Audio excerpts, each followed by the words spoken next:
Assalamualaikum warahmatullahi wabarakatuh. Hello guys, how are you today? I hope all of you are fine.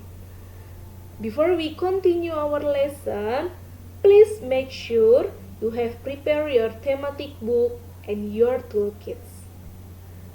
Are you ready? Okay, good job guys. Today we are going to learn thematic 3A about perkembangan dan pertumbuhan makhluk hidup. Subtheme 1 about ciri-ciri makhluk hidup.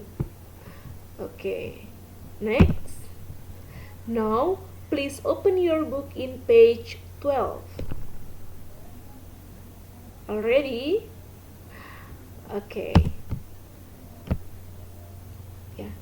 Sekarang silakan semua kalian lihat bukunya halaman 12. Nah, di halaman 12 di sana terdapat perintah ayo mencari tahu. Kalian diminta untuk menyelesaikan permasalahan berdasarkan percakapan yang ada di atas. Nah, pada nomor 1, siapa saja yang terlibat dalam percakapan di atas? Kalian tuliskan nama-nama tokoh yang terlibat dalam percakapan itu siapa saja ya. Kemudian di nomor 2, kalian diminta untuk menuliskan kalimat dalam percakapan di atas yang ada kata-kata berikut. Nah, di sana terdapat kata bergerak. Kalian silakan cari kalimat mana yang terdapat kata bergerak. Jika sudah ketemu, silakan kalian tuliskan pada kolom yang Miss tunjuk ya. Begitupun dengan nomor-nomor selanjutnya. Sampai di sini bisa dipahami? Oke. Kemudian di bagian yang ketiga, kalian diminta untuk mencari informasi tentang makna-makna dari kata-kata berikut ini. Ada kata bergerak, kata bernapas, kata tumbuh, kata berkembang biak, dan kata membutuhkan makanan. Pertama, ada kata bergerak. Kata bergerak memiliki makna berpindah dari tempat atau kedudukan, atau tidak diam saja. Kemudian bernapas memiliki makna mengeluarkan napas.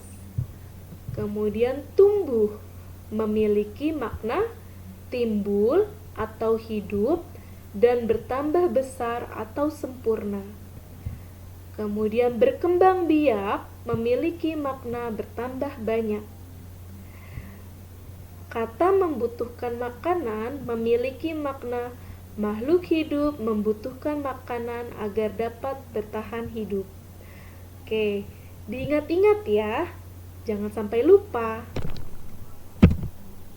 Oke, next, let's see in page 13. Nah, sekarang lihat halaman 13-nya. Di halaman 11-nya di sana terdapat perintah kalian diminta untuk menuliskan kalimat sederhana. Miss, tapi aku belum tahu apa itu kalimat sederhana. Baik, di sini saya akan jelaskan apa arti dari kalimat sederhana.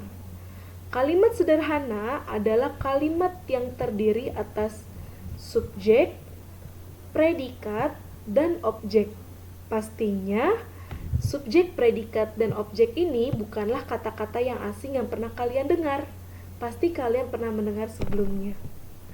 Oke, Miss akan jelaskan satu persatu apa ya arti subjek, predikat, dan objek. Oke, apa itu subjek? Subjek adalah bagian kalimat yang menjadi pokok pembicaraannya. Nah, biasanya subjek ini terdapat di awal kalimat. Contoh subjek ada apa saja? Ada orang, ada tumbuhan, hewan, dan benda. Keempatnya ini disebut sebagai subjek. Selanjutnya, apa itu predikat? Predikat adalah bagian pada kalimat yang berperan sebagai perbuatan atau aktivitas yang dilakukan oleh subjek.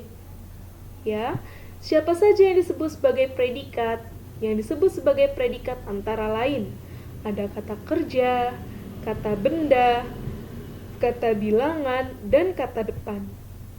Contoh dari predikat antara lain ada makan, minum, berkembang biak, membutuhkan makanan, dan lain-lain. Selanjutnya, apa itu objek? Objek adalah bagian kalimat yang dikenai perbuatan atau tindakan oleh subjek. Seperti apa contohnya? Kita lihat di page selanjutnya. Nah, di sini ada contoh kalimat sederhana, ya. Contohnya pertama, dia duduk. Dia berperan sebagai subjek. Duduk berperan sebagai predikat. Miss, kok objeknya tidak ada? Tidak masalah. Kalimat sederhana boleh hanya terdiri dari subjek dan predikat saja, boleh juga terdiri dari subjek, predikat, dan objek. Contoh selanjutnya, Taki membeli mainan. Taki berperan sebagai subjek, membeli berperan sebagai predikat, dan mainan berperan sebagai objek. Kemudian, contoh ketiga, mereka kehausan. Mereka berperan sebagai subjek, kehausan berperan sebagai predikat. Kemudian contoh keempat, ibu membawa makanan. Ibu berperan sebagai subjek, membawa berperan sebagai predikat, makanan berperan sebagai objek. Sampai di sini, do you understand? Good job, guys. Okay, next. Now, please let's see in page 17. Okay, nah, hari ini alhamdulillah Allah berikan kepada kita nikmat sehat, nikmat iman, nikmat Islam, dan masih banyak sekali nikmat-nikmat yang Allah berikan kepada kita di hari ini. Nah, sebagai rasa syukur kita terhadap nikmat yang telah Allah berikan kepada kita, banyak sekali hal-hal yang harus kita lakukan. Ya, di antaranya kita harus taat untuk beribadah kepada Allah. Dan masih banyak lagi cara-cara yang dapat kita lakukan untuk mewujudkan rasa syukur kita kepada Allah. Ya, dan perlu kalian ketahui, rasa syukur ini terdapat di dalam Pancasila yang menjadi landasan dasar negara kita. Ada di sila keberapa, Miss? Ada di sila pertama Pancasila. Ada yang tahu apa lambang dari sila pertama Pancasila? Excellent. Lambang pertama pada Pancasila berbentuk bintang, ya. Nah, siapa yang tahu bunyi dari sila pertama Pancasila? Excellent. Bunyinya adalah ketuhanan yang Maha Esa. Ada yang tahu apa arti dari bunyi tersebut? Excellent. Arti dari sila pertama Pancasila tersebut adalah kita seluruh bangsa Indonesia mengakui adanya Tuhan yang Maha Esa sebagai pencipta alam semesta. Kemudian bagaimana, Miss, cara kita mewujudkan rasa syukur kita kepada Tuhan yang Maha Esa? Banyak sekali cara untuk kita dapat mewujudkan rasa syukur kita. Di antaranya, pertama, kita menghindari perilaku-perilaku buruk yang dibenci oleh Tuhan.